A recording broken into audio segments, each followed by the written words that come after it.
Welcome to this explainer. Today, we're diving deep into the chilling mechanics of a suspenseful short story called The Last Train to Ravenhill. What starts out as just a tired commute on a mysterious subway journey rapidly morphs into this unforgettable allegory for the afterlife. I am absolutely fascinated by how this narrative is built, and I can't wait to walk you through exactly how this supernatural transit system operates. Seriously, have you ever completely zoned out on a late-night commute only to suddenly snap back and wonder how you even got to your stop? We've all been there, right? It's that universal experience of urban isolation, and it is exactly the premise that traps our protagonist, Ethan Carter, in the gripping story we're looking at today. But as you'll see, Ethan's journey goes somewhere way beyond the end of the line. Section 1. The Midnight Commute. So we begin with Ethan. He's completely exhausted after a late shift, stepping onto a nearly empty platform in New York City just before midnight. He just assumes it's a totally mundane ride home. The train doors open with that familiar hiss, he sits in the back, and he spots 4 other passengers, including this elderly man in a long black coat. But pay attention to the eerie reality of this carriage. As they travel through these dark tunnels, the environment is just frozen. No one speaks, literally no one moves. When they stop at Westbrook Station, nobody gets off and nobody gets on. The only sound is the constant rumble of the train. Section 2. The Vanishing Passengers. That frozen environment soon begins to fracture, and the author does this brilliant job using progressive disclosure to build the tension. The anomalies escalate methodically. First, Ethan checks his phone. Dead. No cell signal.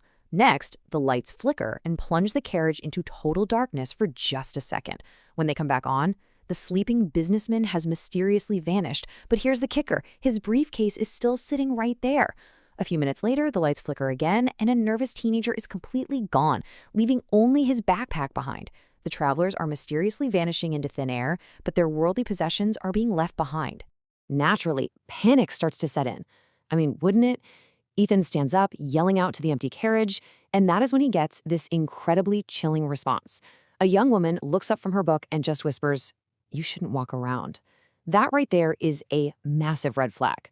Instead of offering comfort or, any kind of logical explanation, her cryptic warning just totally deepens Ethan's isolation and the overarching dread of this terrifying ride. Desperate at this point, Ethan demands to know what's happening and where the vanished passengers went. And we get this spine-tingling answer from the old man. They leave when they remember. Ethan asks, "Remember what?" But he's just met with absolute silence. This line is absolutely crucial. It acts as this massive anchor point for the impending twist. The whole concept of remembering is positioned as the literal key to exiting the train. Section 3. Remembering the end. This is where the narrative shifts from a creepy subway ride into something so much more profound. The train makes a stop at a station that is definitely not on Ethan's route, Ravenhill. Outside the window, dozens of motionless people are just staring directly at the train. None of them move. It's a genuinely terrifying visual. As Ethan begs for an explanation, the young woman closes her book and hits him with a probing question.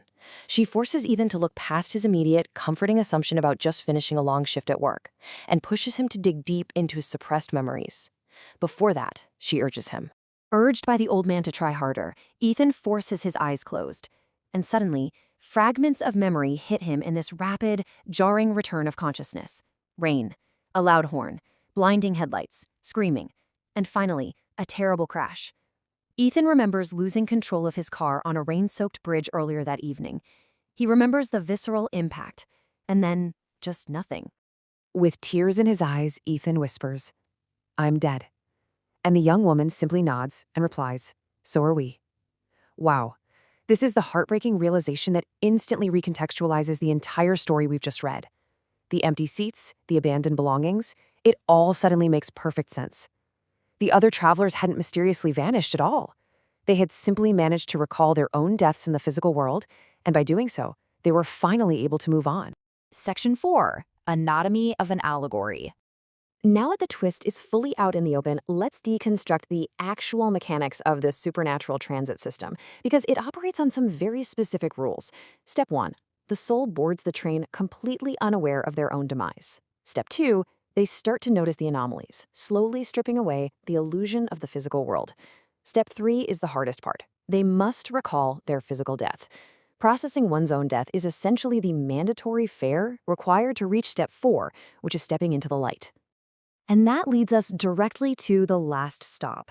This isn't the end of a subway line, but the threshold of the soul's journey. When the train finally reaches this point, the doors open to a bright white light.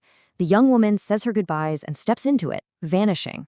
The old man tells Ethan, "Don't be afraid," right before he disappears too.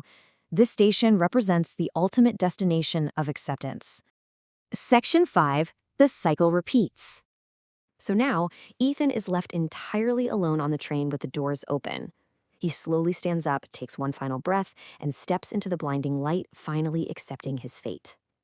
But just as the doors close behind him, the story gives us one last chill. A new, totally disoriented passenger boards the train. A frightened young man in a torn jacket nervously looks around, asking, "Where am I?" And the train begins moving once again. We realize that this eerie supernatural transit is a perpetual, never-ending cycle. As soon as one soul transitions, a new passenger begins the exact same confusing journey. It really is a masterful deconstruction of suspense. The author uses this super mundane setting of a late-night subway to build a profound allegory for the afterlife, where the only way out is through the painful truth of our own mortality. Which leaves us with a pretty provocative thought to wrap up today. What would you do if you found yourself on the last train to Ravenhill? Would you try to walk around and figure it out, or would you be brave enough to remember? I hope this explainer gave you a solid structural understanding of this captivating story. Thanks for exploring the shadows with me today, and as always, keep seeking the truth.